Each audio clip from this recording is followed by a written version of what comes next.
C'est fini pour le directeur sportif Heineke Meyer et son staff. Les anciens du club, Laurent Sampéré et Julien Arias, assurent l'intérim. Et puis c'est ce matin que Fabien Galtier, nouveau sélectionneur du 15 de France, doit présenter son staff et son projet. Et puis enfin du basket en Ligue des Champions, première défaite pour Dijon à Saragosse, 75-60. Et Paula Cortés domine la Poel Jérusalem, 80-75. Voilà pour l'actu sport, excellente journée à vous. 7h45, l'invité du jour, en direct sur 92.3 et en vidéo live Facebook, sur la page RGFM. Il est 7h45, on est en direct bien évidemment et notre invité ce matin est le coureur cycliste professionnel montluçonnais Florian Vachon. Bonjour Florian. Bonjour. Merci d'avoir répondu à notre invitation ce matin. On n'avait pas encore fait le bilan de la saison qui vient de s'écouler. On n'avait pas encore non plus trop parlé des perspectives pour 2020. Déjà je le disais tout à l'heure, les vacances c'est déjà terminé pour les coureurs cyclistes, c'est court en fait. C'est très court, trop court. Comme les vacances de tout le monde j'ai envie de dire, mais voilà, 3 semaines et demie. Où on coupe vraiment le vélo pour le coup. J'ai pas, pour une fois je crois, j'ai pas du tout touché au vélo. C'est surtout l'esprit de faire du sport que si on en a réellement envie, mais la plupart du temps c'est vrai qu'on débranche totalement. Ouais, parce qu'on rappelle que tu as terminé ta saison il y a un mois, en gros. Exactement, c'est ça, ouais. sur Paris-Bourges, me semble-t-il. C'était la dernière course. Donc, il y a 3 semaines où vraiment on coupe, on débranche un peu. Ouais, complètement. On profite d'avoir un peu de temps libre pour faire autre chose, de profiter un peu de la famille, des copains. Et puis surtout l'idée c'est de débrancher dans la tête pour être prêt à repartir pour la saison 2020. Quoi. Alors là justement, donc depuis quelques jours, c'est retour sur le vélo. Qu'est-ce que tu fais exactement? Alors, un petit peu de vélo, mais beaucoup d'autres sports, natation, musculation, un peu de VTT, ça change aussi. Cette année, j'ai repris ce qu'on appelle le pignon fixe, c'est-à-dire du vélo de piste, ni plus ni moins. Donc adapté sur la route avec un frein pour le coup, pour pouvoir s'arrêter en cas de les de vélos danger. de piste n'ont pas de frein. Ouais. Voilà. Donc voilà, et puis du sport co si ça se présente, mais on va dire pour le mois de novembre, une seule sortie de vélo route seulement, parce que dès décembre on va reprendre l'entraînement plus intensif et beaucoup plus de route. Quoi. Là c'est histoire de remettre en route la machine en fait, c'est ça? Exactement, dégripper déjà un petit peu parce que ça ne paraît pas, mais 3 semaines et demie sans activité, c'est vite gripper tout l'organisme entre guillemets, et puis ça permet de revenir gentiment à une activité physique. Quoi. D'accord, il y a des stages qui sont prévus bien évidemment avec l'équipe là où vous allez partir peut-être un peu au soleil parce que rouler là dans ces conditions comme ce matin c'est pas forcément évident. On en voit et bravo à eux d'ailleurs. Chapeau. Non, on va partir alors déjà très rapidement fin de semaine prochaine en stage. On va se regrouper. Alors là, pour le coup, c'est pas au soleil puisque c'est à Rennes où on a notre service course. On monte principalement pour un point administratif. Ouais. On a aussi une rando, la rando des fans du team Arkea Samsic qui a lieu le 22 ou 23, c'est le dimanche. Et donc ça sera 2-3 jours. Mais après, dès décembre, on a 10 jours à Calpe en Espagne. Et 10 jours en mois de janvier aussi pour préparer la saison 2020. Calpe, c'est un petit peu le lieu où toutes les équipes vont. Finalement, il fait beau, il y a du dénivelé. Ils appellent ça place to be, je crois. C'est ça. C'est exactement ça. Alors pourquoi c'est un peu le vélo n'échappe pas à la mode et la mode c'est d'aller à Calpe pour s'entraîner. Donc on se retrouve tous, on se voit toute l'année, mais on se retrouve aussi là-bas. Après c'est pas désagréable. Il y a un peu de montagne, il y a la mer et le soleil, donc. Comme bureau, c'est pas mal. C'est plutôt pas mal. Rapidement, un petit coup d'œil dans le rétro. Quel bilan tu tires de cette saison 2019 ?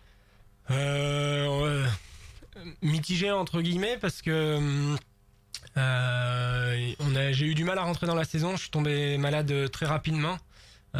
Sûrement à cause de mon envie de trop bien faire. Justement, j'ai fait un gros hiver l'an dernier et un peu fragilisé. Je suis tombé malade, ça m'a mis en retard. Je devais participer entre autres à Paris-Nice autour de Warren et d'André. J'ai donc pas pu être présent sur cette épreuve. Donc voilà le côté un petit peu noir, mais un point positif c'est que j'ai pu accompagner justement les leaders sur le Tour de France, faire mon boulot presque au-dessus de ce qu'on me demandait que ça soit l'équipe ou les leaders sont satisfaits du travail fait pour les autres, donc ça c'est un point plutôt positif. Évidemment, le point déterminant de cette saison, c'est ce Tour de France, le 6e bouclé, ça c'est une fierté bien évidemment. Ouais, c'est de pouvoir d'en avoir fait déjà 6, c'est bien. De les avoir tous finis, c'est encore mieux. Et au-delà de ça, d'avoir pu vraiment épauler, et j'ai eu les remerciements, alors j'ai envie de dire privés, et c'est moi ce qui me compte pour moi, voilà, de Warren Barguil entre autres, et puis d'André Greppel, où ils étaient vraiment contents du travail que je faisais pour eux. Donc voilà, à partir du moment où moi le travail est fait et bien fait, c'était le principal. Si rapidement pour boucler là cette saison 2019, si je te demande un moment dont tu te rappelles où tu as le plus souffert, où c'était vraiment compliqué, coureur cycliste on souffre quasiment tout le temps, mais il y a quelque chose qui te vient là tout de suite, une journée, une course, une étape du Tour. Ouais, alors forcément c'est les étapes du Tour qui marquent le plus. Je suis en train de réfléchir.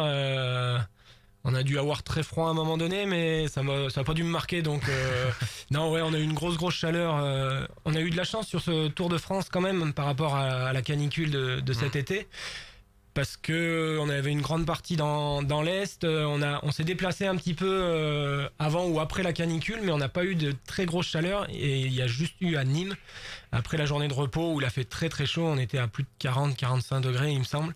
Et c'est la première fois que sur le vélo je ressentais cette sensation-là de l'air qui brûle les bronches, et c'était assez compliqué à pédaler. Bon, on va parler de la saison 2020, donc tu as re-signé pour 1 an, tu l'as dit, ce sera ta dernière année de coureur cycliste professionnel.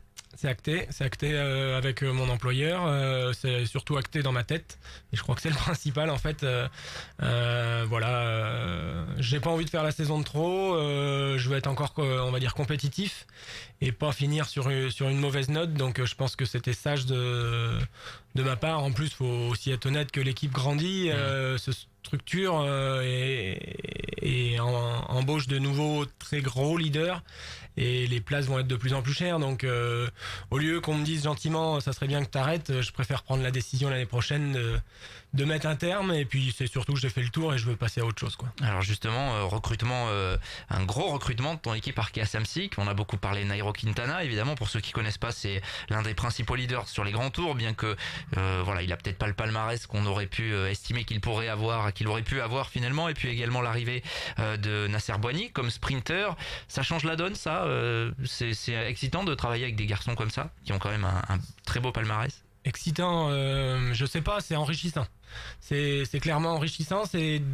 Alors pour le coup, on a donc déjà en plus Warren Barguil qui reste, qui a mis des choses en place.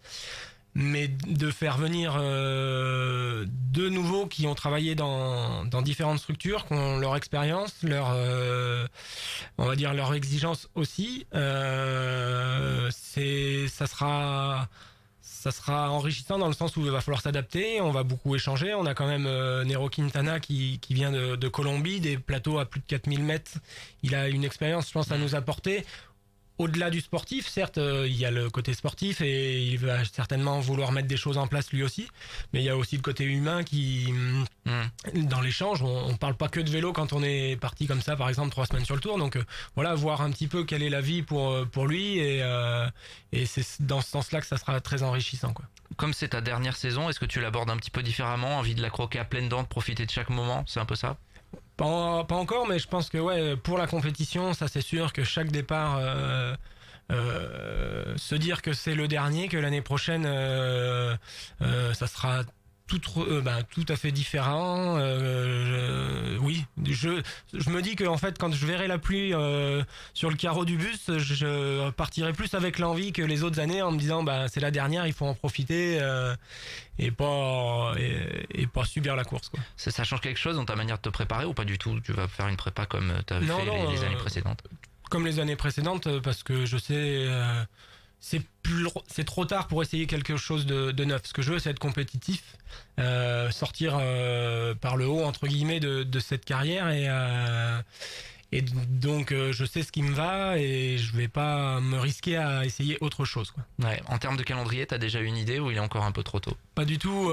Voilà, je suis en stage la fin de semaine prochaine et du coup c'est à ce moment-là qu'on va pouvoir parler des courses 2020, quoi.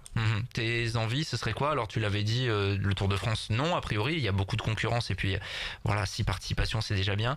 Mais il y a des envies, je sais pas, de Paris-Nice, d'un autre grand tour, puisque l'équipe Arkea Samsic va postuler pour disputer ces tours. Ouais, peut-être ouais, sur Paris-Nice pour voir un peu le tracé, et c'est surtout en fait on va voir le tracé. Sinon ça sera le Tour de Catalogne. J'aimerais bien sur un niveau plus petit mais retourner sur le Trois-Broléans, essayer de vraiment performer sur cette course-là. Et après voilà, on aura peut-être la Vuelta si on est invité. Et ça, c'est un autre grand tour que pourquoi pas essayer justement pour aussi l'expérience, se dire j'ai vu autre chose, quoi. Et après cette dernière saison, est-ce qu'on sait déjà ce que va faire Florian Vachon plus tard? Il y a déjà des Rien de idées concret, non. Il y a des idées, beaucoup. Beaucoup d'idées, beaucoup de choses qui tournent dans ma tête. J'ai un an, c'est un peu un luxe que je me suis offert aussi, faut être honnête, sur le fait de pouvoir annoncer un an à l'avance que c'est ma dernière saison et voilà, j'ai un an pour éclaircir un peu ça dans ma tête et trouver ce qui pourrait me plaire et puis peut-être des projets qui vont venir aussi en cours d'année, quoi. Il y a le Tour de la vallée Montluçonnaise toujours, hein. Ouais, mais alors ça, oui, en effet. D'un côté, il y a le team cycliste de Montluçon qui se met en place avec en parallèle le TVM, le Tour de la vallée Montluçonnaise. Mais là, on est sur du bénévolat complètement. Mais c'est un projet qui est sorti il y a déjà 3 ans et qu'on a envie de faire grandir. Donc oui, que ça continue. On suivra ça évidemment tout au long de cette saison. Merci Florian d'être passé à notre micro ce matin. On salue tous ceux qui ont envoyé des messages via les réseaux sociaux. Séverine, notamment Catherine, qui te souhaite une bonne saison et une bonne prépa évidemment, qui débute maintenant. Il est 7h56. Nous, on va continuer le direct dans un instant. 7h45, l'invité du jour. En direct sur 92.3 et en Facebook Live vidéo sur la page RGFM.